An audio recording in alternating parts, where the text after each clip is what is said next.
কোরআনুল কারীমে আল্লাহ তাআলা বারবার বলছে, ইয়া আইয়ুহাল্লাযীনা আমানু লা তাত্তাখিযুল ইয়াহুদা ওয়ান নাসারা আউলিয়া।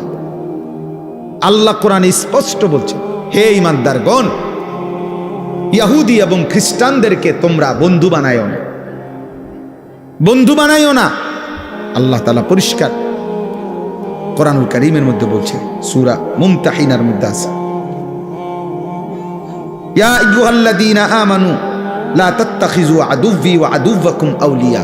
আমি আল্লাহর দুশমন যারা, তোমাদের দুশমন যারা, ওই বেঈমান, তাদেরকে তোমরা বন্ধু বানায়ো।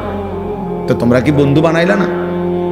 মানুষ যাকে পছন্দ করে, ইন্নাল মুহিব্বা লিমান ইউহিব্বু ইউতাউ, এটা আরবি ভাষার গুরুত্বপূর্ণ কথা। এটা কবিতার লাইন যে মানুষ যাকে ভালোবাসে সে তাকে অনুসরণ করে।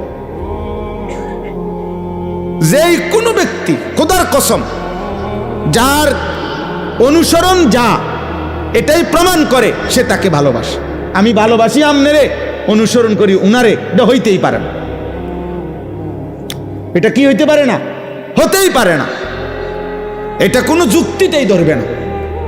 অতএব তোমার আপাদ মস্তক, চুল, চেহারা, লেবাস, পোশাক, সারা দেহ, সারা অঙ্গ, অজু, গোসল, পেশাব, পায়খানা, আহার, নিদ্রা, সবকিছু হইল কাফের বেঈমানের অনুসরণ। অথচ তুমি যদি 1 কোটি বারও বলো আমি নবীকে ভালোবাসি, তুমি মিথ্যুক, মিথ্যুক, মিথ্যাবাদী। এই জন্য আমি তো সত্য কথা বলি। যত বুড়ো মিয়া বিড়ি খায় এরা একটাও আল্লাহর নবীকে ভালোবাসে না, বরং ভালোবাসার নামে মিথ্যাবাদী এগুলা। আমি বললাম যদি কারো হিম্মত হয় এখন প্রতিবাদ করো, এখন দাঁড়া।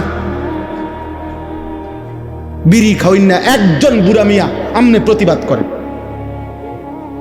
করেন, এখন প্রতিবাদ করেন। আমি আসি এনে।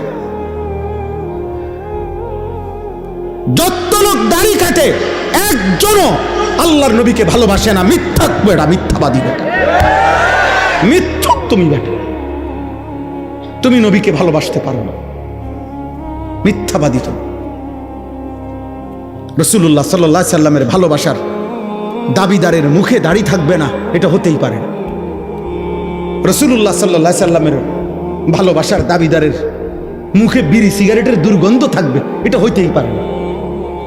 যিনি ন্যূনতম পেঁয়াজের দুর্গন্ধ, রসুনের, কাঁচা পেঁয়াজ, কাঁচা রসুনের গন্ধ যিনি সহ্য করতে পারতেন না, উনি বিড়ির গন্ধ সহ্য করবে কেমনে? কথা বলে না? হ্যাঁ, মসজিদে নববীতে আল্লাহ নবী সাল্লাল্লাহু আলাইহি সাল্লাম দেখছে সাহাবী ঘামে ভিজা শরীর নিয়া জুমার খুতবা শুনতে আসছে। নবী সাল্লাল্লাহু আলাইহি সাল্লাম বলছে গোসল করে আসলে ভালো। এবং সেদিন বলে দিছে গোসলুল জুমআতি ওয়াজিবুন আলা কুল্লি মুহতালিম, প্রত্যেক প্রাপ্তবয়স্কের জন্য জুমার দিন গোসল করা বাধ্যতামূলক। অর্থাৎ কেন বেশি মানুষ একসাথে বসে বয়ান শোনে, খুতবা শোনে, যাতে ঘামের গন্ধে কারো কষ্ট না। যিনি ঘামের গন্ধে বিরক্ত বোধ করছেন,